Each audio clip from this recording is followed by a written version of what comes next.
आसमान से बरसता पानी और मंच से बरसती कांग्रेसियों के बयानों की आग। बालाघाट के काली पुतली चौक पर कांग्रेस का सबसे बड़ा हल्ला बोल। विधायक मधु भगत की पुलिस कप्तान को खुली चेतावनी। अनुभव मुज्जारे ने खोले चावल घोटाले के राज और बैगा मासूमों की मौत पर गरजी पूरी कांग्रेस। लगातार हो रही बारिश के बीच सत्ता को उखाड़ फेंकने का यह शंखनाद क्या रंग लाएगा। नमस्कार, आप देख रहे हैं बीजीटी मीडिया। मैं हूं यमलेश वंजारी। बालाघाट का काली पुतली चौक आज भारी बारिश के बीच सियासी तपीस से सुलगता रहा। 20 बैगा बच्चों की मौत, हजारों करोड़ का चावल घोटाला, डबल मनी कांड और बस किराए में की गई वृद्धि के खिलाफ पूरी कांग्रेस सड़कों पर उतर आई। जिला अध्यक्ष संजय उइके के नेतृत्व में चारों विधायकों ने एक सुर में डॉक्टर मोहन यादव की सरकार, पुलिस प्रशासन और स्थानीय सांसद पर अब तक का सबसे बड़ा हमला बोला। आइए आपको दिखाते हैं कांग्रेस के धरना प्रदर्शन की यह विशेष रिपोर्ट। मंच से सबसे धारदार हमला परसवाड़ा विधायक मधु भगत ने किया। दक्षिण बैहर में आदिवासियों की बदहाली पर उन्होंने सरकार को घेरते हुए कहा कि यह सरकार पढ़े लिखे युवाओं को कॉकरोच और आदिवासियों को कीड़े मकोड़ों से कम नहीं समझती।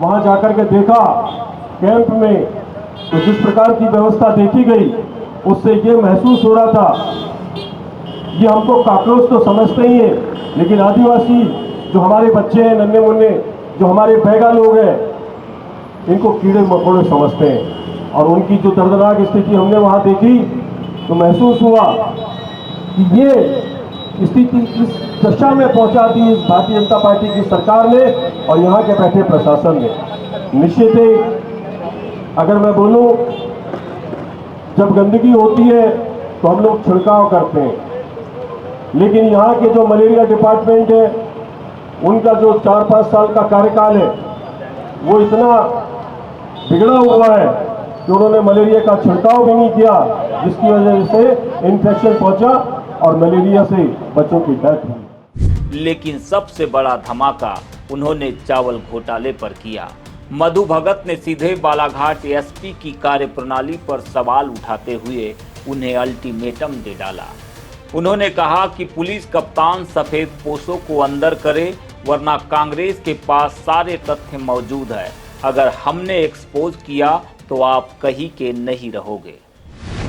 आज बालाघाट के हमारे इस बालाघाट जिले के भारतीय जनता पार्टी के जो अध्यक्ष हैं माननीय नानू रामकिशोर कावरे, हर्ष राइस मिल से शुरू होता है ये खेल, संचेती से शुरू होता है ये खेल और लगभग 14 मिलों के ऊपर ये खेल चालू था। ये साक्ष्य संचेती मिल से 2 ट्रक से शुरू हुआ और यहाँ के जो एसपी श्री आदित्य मिश्रा जिन्होंने कमान संभाली और शुरुआत की जो रफ्तार उन्होंने दिखाई एसआईटी गठित करके, तो महसूस हुआ कि दूध का दूध और पानी का पानी होगा और जितने भी इसमें लिप्त लोग हैं, चाहे वो नेता हो चाहे उद्योगपति हो, वो सब जेल के सकीचों में होंगे। लेकिन ऐसा नहीं हुआ। संचेती मिल के 3 लोगों के ऊपर एफआईआर हुई, परिवार का भाई भी गया, उनका लड़का भी गया, लेकिन एक तरफ भारतीय जनता पार्टी का जो अध्यक्ष है उनके परिवार के ऊपर कोई कार्रवाई नहीं और उनका परिवार का सिर्फ एक सदस्य गया। ये डबल राजनीति, ये जो डबल राजनीति है, ये प्रशासन के ऊपर इस सत्ता पक्ष के जो बड़े नेता है उनकी राजनीति। आसमान से बरसती बारिश की बूंदें भी बालाघाट की विधायक अनुभव मुज्जारे और वारासिवनी विधायक विक्की पटेल के तेवरों को शांत नहीं कर पाई। अनुभव मुज्जारे ने चावल घोटाले में सीधे भाजपा जिला अध्यक्ष के परिवार को कटघरे में खड़ा किया। उन्होंने एसपी की प्रेस वार्ताओं पर तंज कसते हुए पूछा कि मुख्य आरोपी कुमार कावरे अब तक फरार क्यों है। तो क्या मतलब है आपके पत्रकार वार्ता का? क्या औचित्य है? आप यहीं के यहीं भेदभाव की नीति अपना रहे हो। आप हेलमेट के लिए हम जनता को परेशान कर रहे हो, इतना परेशान कर रहे हो, इतना परेशान कर रहे हो कि लोग रास्ता बदल बदल के कच्चे रास्ते से इधर उधर परेशान हो रहे हैं। आधा किलोमीटर के दायरे में हेलमेट लगा लगाने की आपने अनिवार्यता तय कर दी है। और इधर इतने बड़े बड़े चावल के घोटाले बाद आज आपकी गिरफ्त से बाहर हैं। और क्या कर रही है आपकी एसआईटी? क्या एसआईटी की अभी तक कोई सकारात्मक हमको रिपोर्ट मिली, जानकारी ये दे पा रहे हैं उनको? नहीं दे पा रहे।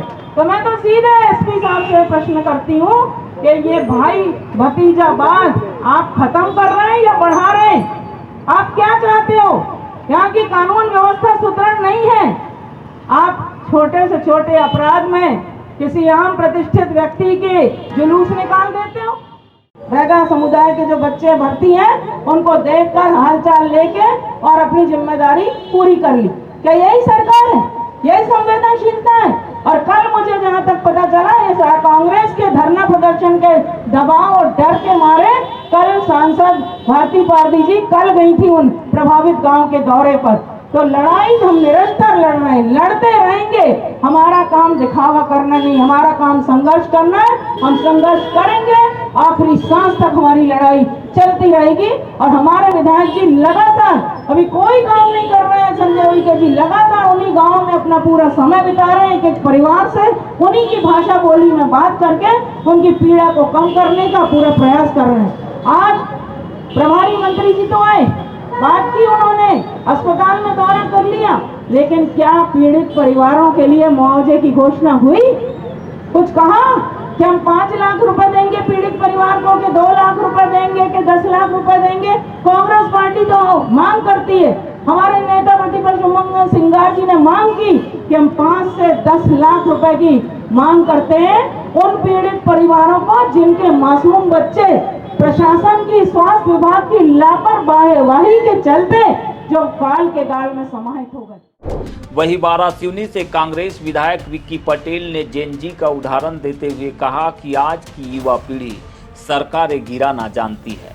उन्होंने 80वें स्वतंत्रता दिवस के जश्नों के बीच 20 बैगा बच्चों की मौत को सिस्टम के मुंह पर तमाचा बताया और जनता से इस पूरी सरकार को उखाड़ फेंकने का आह्वान किया। आदिवासी बेगाओं के साथ कोई मुआवजा नहीं मिला किसी को।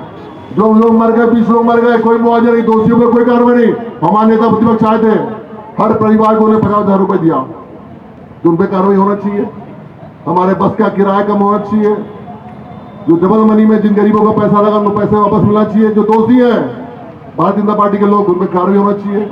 हमारे इथेनॉल पे जो लोगों ने गरीबों का चावल खा लिए, भारतीय जनता पार्टी के लोग, उन्हें जेल में जाना चाहिए। मैं उन सबको लेकर हमें खड़े हैं और सभी बीमारी का इलाज है। साथियों, मैं आपसे कहना चाहता हूं जो सभी बीमारी के खिलाफ हम बैठे हैं, सबका एक इलाज है। गूंगी भरी सरकार है, कुछ करने वाली नहीं है। सबका एक इलाज है, परिवर्तन। और परिवर्तन का असर दिख रहा है।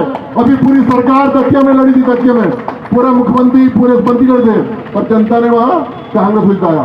बिहार में भारतीय जनता पार्टी की अध्यक्ष सीट थी, वहां वो सीट हार गए। भारतीय जनता पार्टी के राष्ट्रीय सीट हार गए, उनका बूथ हार गए। मैं कहा पूरे क्षेत्र में अब परिवर्तन का दौर आ गया है। लोग मोदी को समझ चुके हैं। मोदी के राज में जो उन्होंने वादा किया था कि 2 करोड़ को रोजगार मिलेगा, काला धन वापस आएगा, स्मार्ट सिटी बनेगी, बुलेट ट्रेन चलेगी, कोई काम नहीं हुआ। हमारे डीएपी मिल नहीं रहा है, बिजली डबल मिल रहा है। बहुत से मुद्दे साथियों, भी हमारे गाँव में मैं घूम रहा हूँ, क्षेत्र में हमारे पंचायतों में पैसा नहीं आ रहा है। जो पंचायत सड़क नहीं बन रही है, बच्चे स्कूल नहीं जा पा रहे हैं। तो ये सब मुद्दों को लेकर मैं कहना चाहता हूं आपसे कि सबका एक ही इलाज है, वो इलाज है परिवर्तन। इस गूंगी भरी सरकार को बदलना पड़ेगा और कांग्रेस को लाना पड़ेगा। जब कांग्रेस आएगी तभी ईमानदारी से काम हो सकता है। कांग्रेस थी तो किसानों को समय पर खाद मिलता था, समय में सोसाइटी के चुनाव होते थे, 5,000 रुपए की बिजली फ्री मिलती थी, मट्टी तेल आता था, शक्कर मिलती थी, हमारे नहरों की सफाई होती थी। नहरों के चुनाव बंद हो गए, मंडी के चुनाव बंद हो गए, सड़कों बंद हो गए। लोकतंत्र की हत्या कर रही है भारतीय जनता पार्टी सरकार। यदि बाबा साहब के बनाए लोकतंत्र को बचाना होगा तो कांग्रेस को लाना होगा। हम सब मिलकर संकल्प लें कि आने वाले समय में 6 को 6 सीट कांग्रेस को लाएंगे और कांग्रेस की सरकार बनाएंगे और गूंगी बहरी सरकार को उखाड़ के फेंकेंगे। धरने का नेतृत्व कर रहे बैहर विधायक और कांग्रेस के जिला अध्यक्ष संजय उइके ने पूरे सिस्टम को तथ्यों के साथ एक्सपोज किया। दक्षिण बैहर में मलेरिया, खसरा और निमोनिया के जानलेवा कॉकटेल से हुई मौतों पर उन्होंने एक अधिकारी और मैदानी अमले की लापरवाही को एक्सपोज किया। लेकिन बड़े दुर्भाग्य के साथ आज कहना पड़ रहा है कि जिन 20 बच्चों की मौत हुई है वो पिछड़े विशेष जनजाति बैगा समाज के हमारे आदिवासी भाई हैं। ये जिन क्षेत्रों में ये मौतें हुई हैं, ये पूरे देश में हाई रिस्क मलेरिया जोन है। केंद्र सरकार ने इसमें राष्ट्रीय मलेरिया उन्मूलन कार्यक्रम के तहत इसको हाई रिस्क मलेरिया जोन घोषित किया है। 2015 से लेकर 2020-22 तक मध्य प्रदेश का जिला बालाघाट और बालाघाट जिले में बैहर विधानसभा क्षेत्र का बैहर, बिरसा और परसवाड़ा विधानसभा का परसवाड़ा, यह कैटेगरी 3 में था। 21 तक यह कैटेगरी 3 में था, लेकिन 22 में इन्होंने कैटेगरी 3 में केंद्र सरकार और मध्य प्रदेश सरकार ने इसको ला दिया। और लाया क्यों? कि जैसा ये दावा करते हैं ना, आज दावा कर रहे हैं कि हमने बालाघाट जिले को नक्सल मुक्त कर दिया। तो ये बालाघाट जिले को मलेरिया मुक्त, मध्य प्रदेश को मलेरिया मुक्त करने के लिए आंकड़ों में कलाबाजी की गई सरकार। 2014-15 के बाद से जैसे ये सरकार आई, मलेरिया के प्रकरणों में अचानक से गिरावट आती है। अचानक से गिरावट आती है। जहां पूरे मध्य प्रदेश का 57% मलेरिया अगर कहीं मिलता था, तो वो बालाघाट और बालाघाट के बैहर बिरसा में मिलता था। लेकिन अचानक से 2025 में कितना हो गया?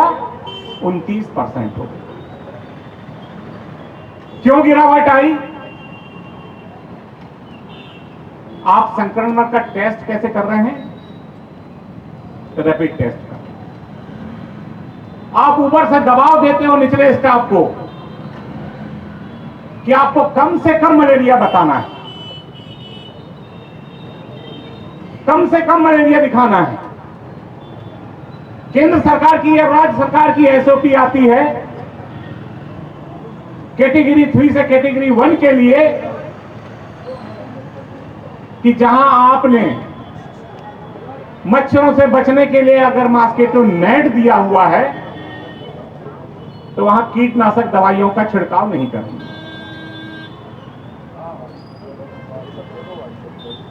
लार्वा टेस्ट नहीं करेंगे, कागजों में दिखाने का काम करेंगे।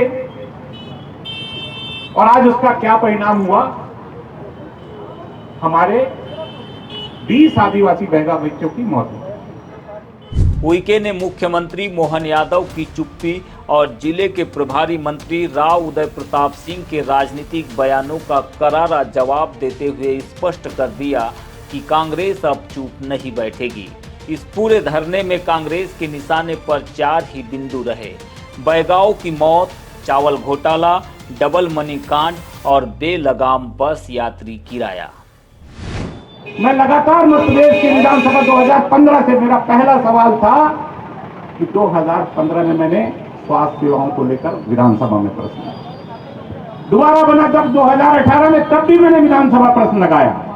उसके बाद मैंने लगातार विधानसभा के प्रश्न लगाया हूं वहां की स्वास्थ्य सेवाओं को। जहां ये बच्चों की मौत हुई, स्वास्थ्य केंद्र सोनगुड्डा के अंतर्गत आता। स्वास्थ्य केंद्र सोनगुड्डा में 96-97 में डॉक्टर पदस्थ था। उसके बाद पहली बार इतनी लड़ाई लड़ने के बाद अभी डॉक्टर की पदस्थापना मध्य प्रदेश सरकार ने की है। पैरामेडिकल स्टाफ नहीं है, एएनएम नहीं है, तो समय पे टीका कैसे लगेगा? अगर पदस्थापना कर भी दी जाती है तो ये भारतीय जनता पार्टी के लोग, भारतीय जनता पार्टी के नेता वहां स्वास्थ्य कर्मियों को रहने नहीं दिया जाता। उच्छेद से शहरी क्षेत्र में ट्रांसफर करा दिया जाता है, तो स्वास्थ्य सेवाएं पहुंचेंगी कैसे वहां तक? ये दायित्व अगर किसका है तो सरकार का। और अगर हम इसकी आवाज उठाते हैं, कांग्रेस इसकी आवाज उठाती है, तो प्रभारी मंत्री जी बालाघाट आते हैं और बालाघाट आके कहते हैं कि कांग्रेस को मौतेपुर राजनीति नहीं करना चाहिए। क्या हम आवाज भी ना उठाएं? जनता ने हमको दायित्व दिया है विपक्ष का, सरकार को जगाने के लिए। क्या हम वो अपना दायित्व भी ना निभाएं? मैं तो मुख्यमंत्री जी से पूछना चाहता हूं, जो हर कार्यक्रम में जाते हैं, अभिनंदन कराते हैं, और अभी एक जगह गए थे जन विश्वास कार्यक्रम में, मन से ही 3 अधिकारी को सस्पेंड कर दिए। यहां 19 बच्चों की मौत का मामला है। क्यों नहीं बोल रहे हैं? क्यों संज्ञान नहीं ले रहे हैं? इसलिए कि वो आदिवासी हैं, गरीब हैं, इसलिए मुख्यमंत्री जी कुछ नहीं बोलेंगे। स्वास्थ्य मंत्री जी कहां हैं? प्रभारी मंत्री जी औपचारिकता निभाते हैं, केवल जिला चिकित्सालय जाते हैं, जो अधिकारी ने बताया वो मीडिया के सामने बोलते हैं। आप जाइए ना, मैदान पे जाइए, गांव पे जाइए, वहां के लोगों से मिलिए, वो आपको बताएंगे क्या तकलीफ है। क्यों नहीं जाते हैं? मेरे से पूछते हैं भारतीय जनता पार्टी के लोग कि आप तो तीसरी बार के विधायक हो, क्या किए? कहेंगे तो मैं उनको आमने सामने दिखा दूंगा, मंच के सामने बोल दूंगा, आ जाए मंच पे, बताने तैयार हूं। भूतपूर्व विधायक जी, उनको जनजाति आयोग का सदस्य बना दिया गया है, राज्य मंत्री का दर्जा मिला नहीं है, लेकिन मानते हैं वो ऐसा, प्रोटोकॉल की गाड़ी लेके घूमते हैं। उनका दायित्व बनता है कि अगर आदिवासी बच्चों का हक का पैसा उन तक नहीं पहुंच रहा है तो उसकी वो जांच करें। सरकार ने उनको उनके कंधे पे इसका भार दिया गया है, वो कहां है? एक बार जाते हैं, पूजा पाठ करा के आ जाते हैं, दोबारा कहां है? क्यों नहीं बताते? सांसद जी जाती हैं, सेल्फी लेके आ जाती हैं। क्या यही है उनकी संवेदना हमारे आदिवासी भाइयों की?